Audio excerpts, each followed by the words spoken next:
dalam kehidupan kita, penciptaan manusia yang dari tanah tidak semuanya apa yang diharapkan Jibril itu nggak bisa. Semua pengen biar bisa menyembah Allah, ternyata pada hakikatnya memang tidak semuanya menyembah Allah, tidak semuanya bersujud kepada Allah. Nah, ini kemudian diciptakan malaikat daripada manusia ini, akhirlah atau terciptalah yang namanya Nabi Allah Adam dengan tanah. Dengan dibersihkan, kemudian ditempatkan dalam sorga, dia sendiri butuh teman, maka diciptakanlah dari tulang rusuk sebelah kiri Nabi Adam, yakni Sayyidatina Hawa, untuk menemani. Nah, jauh sebelum itu, ketika diciptakan Nabi Allah Adam, ya salah satu mukjizatnya wa'allamaka Adamal asma'a. Nabi Adam itu diajari berbagai macam ilmu sama Allah, nama ini, nama ini. Nah, kemudian ketika itu setelah diciptakannya Nabi Allah Adam, malaikat diperintahin. Wa idh qulna lil malaikati isjudu li Adama. Ketika malaikat diperintahin, "Hei semua malaikat, sujud kepada Nabi Adam." Namanya sajdatan tahiyah, bukan sujud ta'abudan, bukan sujud penyembahan, tapi penghormatan. Maka ketika itu semua karena yang memerintahkan Allah, semua malaikat itu sujud. Ya, semuanya malaikat sujud kecuali ya satu, ya, illa iblis. Iblis ini namanya Azazil asalnya. Ya. Dia nggak mau sujud. Kenapa ditanya sama Allah? Khalaqtahu min tin wa khalaqtani minan nar. Kata iblis, "Ya Allah, Engkau ciptakan aku ini dari api neraka, sedangkan khalaqtahu min tin, Engkau menciptakan Adam dari tanah." Gengsi rupanya. Ya. Kalau kita melihat bahwa kedudukan iblis itu lebih tinggi, bahkan lebih akil, lebih alim. Ya. Tapi karena faktor gengsi, kesombongan, keangkuhan, maka derajat iblislah ini menjadi jatuh. Nah, kemudian malaikat itu, kenapa kita bisa sujud dua kali? Yang pertama landasannya adalah karena sami'na wa ata'na, melaksanakan perintah Allah sebagai bentuk kepatuhan. Ya, bentuk kepatuhan. Kemudian yang kedua, kenapa sujud kedua kalinya? Ini sebagai ungkapan rasa syukur malaikat. Kenapa? Diberikan hamba-hamba Allah yang tunduk, yang patuh, berbeda dengan iblis.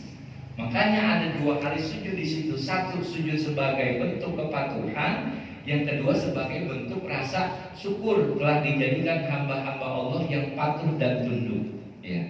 Ini salah satu versi yang diceritakan kenapa kita latar belakangnya bisa mengalami sujud sampai dua kali. Bahkan di dalam mazhab Imam Abu Hanifah, ya, Syekh Abu Abidin, di sana dijelaskan bahwa kata Imam Abu Hanifah, yang namanya sujud dua kali itu sifatnya hanya ta'abudi. Ta'abudi memang dari sononya udah dua kali, nggak bisa ditafsir, nggak bisa dijelaskan kenapa nih latar belakangnya bisa begini. Tapi dari muridnya Imam Abu Hanifah, Abu Abidin menjelaskan itu bukan ta'abudi ya Syekh. Ya. Dia mengkonter pendapat Imam Abu Hanifah. Kata Abu Abidin, ini sifatnya ta'akuli yang bisa dijelaskan latar belakangnya kenapa bisa menjadi dua kali sujud. Kata Imam Abu Abidin dalam mazhab kita juga itu dijelaskan, ya, yang namanya kenapa sih kita harus sujud dua kali, itu maknanya irghaman lisyayatin, sebagai bentuk penghinaan terhadap setan. Kenapa? Setan sekali aja, iblis sekali aja nggak mau, makanya kita diperintahkan sampai dua kali. Ini sebagai bentuk irghaman lisyayatin, penghinaan kepada iblis, kepada setan. Dan yang kedua juga sebagai apa? Min ziyadati tawadhu'i, menambahkan, mendidik jiwa kita untuk bersikap tawadhu, rendah hati, rendah diri di hadapan Allah Subhanahu wa ta'ala. Jadi ketika kita menundukkan yang namanya sujud itu biwadil jabhah, ya, dengan meletakkan jidat kita, kening kita, ini menandakan lebih rendah kepala kita yang mulia, lebih rendah daripada bokong kita, sebagai bentuk yang paling rendahnya kita, ya kemuliaan di kepala kita itu lebih rendah di hadapan Allah Subhanahu wa Ta'ala. Maka ketika kita merasa hina di hadapan Allah, kata Nabi, man tawadhu'a lillah rafa'ahullah. Siapa yang merendahkan dirinya, merasa hina di hadapan Allah, maka rafa'ahullah, Allah akan angkat derajat kita di mata ya malaikatnya, di mata para manusia. Nah, ini salah satunya. Ya, kenapa sih kita harus sujud 2 kali? Itu yang melatar belakangi. Satu, sebagai bentuk kepatuhan kita kepada Allah. Yang kedua, sebagai bentuk ungkapan rasa syukur dijadikan hamba Allah yang tunduk. Yang ketiga, ya sebagai bentuk penghinaan terhadap setan, terhadap iblis yang sekali aja kagak mau, apalagi 2 kali, maka kita memperbanyak sujud kita kepada Allah Subhanahu wa Ta'ala. Ini fi kulli raqatin, ya sujud ini kita lakukan setiap rakaat 2 kali, ya makrunan bitumakninah, ya dengan aturan ada tumakninahnya. Artinya apa? Antas kana abdu. Jadi seluruh tubuh kita ini ketika sujud itu harus diam, ya, tenang. Dari mana mulainya? Pada saat kita i'tidal. Ketika kita turun dari i'tidal dengan mengucapkan Rabbana lakal hamdu dan seterusnya, mendahulukan kedua lutut dulu, kemudian kedua tangan, baru dilanjutkan dengan jabhahnya atau keningnya dengan hidung kita. Ini buat siapa? Buat orang-orang yang normal, orang-orang yang muda, yang masih gagah, ya. Dia melakukan sujudnya dengan turun terlebih dahulu kedua lututnya. Tapi ketika di atas usia 60, ya ini tidak mendahulukan kedua lututnya, tapi apanya duluan? Tangannya duluan. Dan ini dipakai oleh mazhab Imam Malik, ya. Imam Malik pakai yang cara kedua ini dengan menurunkan kedua tangannya dulu, baru kedua lutut. Nah, kalau kita dalam mazhab Syafi'i ini sifatnya fleksibel. Selama kita kuat, mampu, maka kita pakai yang mendahulukan kedua lutut kita dulu karena ganjarnya lebih gede. Nah, tapi ketika kita kondisi, mungkin faktor kesehatan, mungkin ada asam uratnya atau penyakit lainnya, kita mengkondisikan gitu ya. Nah, ini kaitannya cara turun daripada i'tidal, kita mendahulukan terlebih dahulu lutut kita, kemudian baru kedua tangan kita, ya. Tapi kalau misalnya kondisi udah disyaratkan pada sujud itu, ya ayas juda ala jabhatihi maksubatan. Ketika kita sujud, maka yang disyaratkan ini satu apa? Kita sujud di atas kening kita nih, jidat kita. Mana batasannya? Ini yang namanya jidat atau jabhah atau kening ini tidak sampai pada pelipis, cukup di sini, di atas alis sampai di sini. Seandainya kita sujud, ini memang harus terbuka, ya maksubah itu terbuka. Sekiranya sebagian aja udah cukup. Sekiranya kalau misalnya ada rambut kita panjang nutupin gitu ya, 2 lembar, 3 lembar, ini masih dikatakan terpenuhi. Ya. Kecuali kalau misalnya misal kita pakai peci terlalu begini, ketutupan sampai di atas alis, kan kita nggak bisa nih, ya. Nah, atau juga mungkin rambutnya panjang ketutupan semuanya, nah ini nggak bisa, nggak sah, karena dia syaratnya satu anggota sujud itu jabahnya harus terbuka. Kalau dalam 1, 2, 3 lembar rambut ketutupan itu termasuk masih dalam keadaan sah. Atau misalnya anggota sujud kita setelah kening atau jidat kita wa ala rukbataihi, ya kedua lutut, udah 3 tuh, 1 jidat, kedua ketiga, kedua lutut. Nah, daripada bagian dalam kedua telapak tangan nih. Jadi anggap asfalahu dan juga meninggikan tuh, ya. Yakinan secara yakin asafalahu dengan mengangkat bagian atasnya, ya meninggikan bagian atasnya, bawahnya asafalahu, bagian bawahnya di bokongnya itu lebih tinggi, ya melebihi arah a'alihi daripada bagian yang tinggi. Misalnya artinya apa? Bagian bokong ini lebih tinggi daripada bagian kepala, Ya, jadi kalau kepala kita lebih rendah daripada kepala kita, hatta yahissa bisaqali, sehingga merasa berat. Jadi kalau ketika sujud itu kita tekan jidat kita, ya. Kita ada rukun sholat, ya, termasuk masih bagian rukun fi'li, ya, perbuatan dari gerakan kita apa? Al-julusu bainas sajdataini, duduk di antara dua sujud. Ya. Nah, ini duduk di antara dua sujud termasuk bagian dari rukun fi'li, ya, gerakan. Cuma memang bedanya dengan rukun fi'li yang lain, kalau duduk di antara dua sujud ini dinamakan rukun qasir. Rukun yang memang kagak boleh berlama-lama. Berbeda pada saat kita apa? Ruku mau 15 menit, mau setengah jam, silahkan. Tapi kalau misalnya sama dengan i'tidal tuh, ya, duduk di antara dua sujud, i'tidal, dia itu nggak boleh melebihi aturan yang telah ditentukan. Ya, mana aturan yang ditentukan? Kalau i'tidal, karena dia kondisi berdiri, nanti lamanya dikias dengan bacaan suratul Fatihah. Jadi ketika kita i'tidal, itu paling lama adalah sampai kita baca suratul Fatihah selesai. Misalnya satu Fatihah selesai misalnya 2 menit, ini paling lama berarti kita i'tidal 2 menit.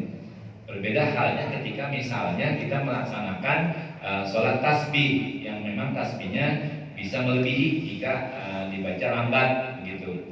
Kalau duduk antara dua sujud, dia rukun qasir, artinya rukun yang pendek, kagak boleh kita berlama-lama di situ seukuran baca tasahud. Ya, duduknya berarti dikias lamanya kita duduk. Duduk di antara dua sujud paling lama bacaan tasahud. At-tahiyyatul mubarakatus sholawatut thayyibatu lillah. Assalamu alayka ayyuhan nabiyyu wa rahmatullahi wa barakatuh. Assalamu alayna wa ala ibadillahi sholihin. Asyhadu an la ilaha illallah wa asyhadu anna muhammadar rasulullah. Itu kadar lamanya kita duduk di antara dua sujud, ya, seukuran bacaan tasahud atau at-tahiyyat. Nah, itu seperti itu, ya. Duduk di antara dua sujud ini merupakan bagian dari rukun fi'li. Tetap makrunan bitumakninah, dengan kondisi kita menyertakan tumakninah. Artinya nggak boleh buru-buru, jangan mentang-mentang oh ya kan udah qasir nih, tapi dia tidak apa, tenang dulu.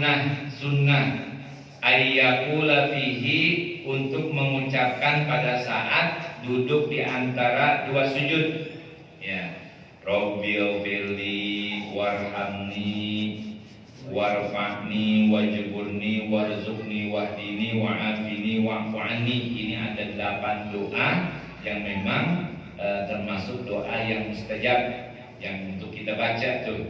Bahkan juga kalau perlu itu kita tambahin buat siapa? Buat kita yang sholatnya agak lama, sholat pribadi, ya. Apa tuh yang biasa kita baca nih di doa nisfu Sya'ban nih? Robbi habli kolban takiyan nakiyan minasir kibariyan la kafiron wala syakiyan. Ya, Robbi habli, ya Allah berikanlah kepadaku kolban takiyan, hati yang bertakwa, wanakiyan, hati yang bersih, ya, minasir kibariyan, daripada apa? Sifat-sifat syirik, menyekutukan Allah, ya, barian hal keadaannya terbebas, ya, la kafiron, bukan hati yang kufur, wala syakiyan, dan bukan juga hati yang celaka. Nah, ini dibaca sama Nabi, ya. Kalau kita biasanya baca sampai wa'afini wa'fu anni. Ini kalau misal kita sholat qiyamul lail, kita boleh tambahin tuh, ya, dari wa'fu anni baca Robbi ala fakhidaihi, dengan meletakkan ujung-ujung jarinya itu di atas kedua paha. Qoriban min rukbataihi, dekat dengan dengkul. Artinya apa? Kita tuh kalau lagi duduk, ya, duduk antara dua sujud, ke semua jari-jari kita di atas paha, jangan di depan dengkul, nutupin dengkul. Yang paling bagus di paha nih. Nah, maka kita di sini jangan makruh begini nih.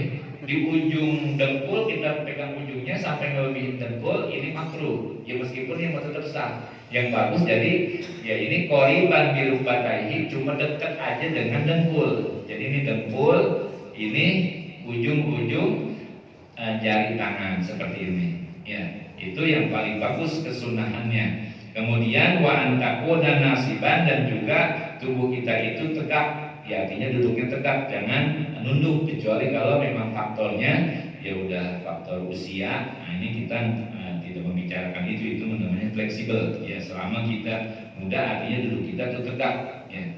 Kemudian juga kita baca tuh yang tadi doanya, ya Robbi habli qalban taqiyan, tambahan sifatnya.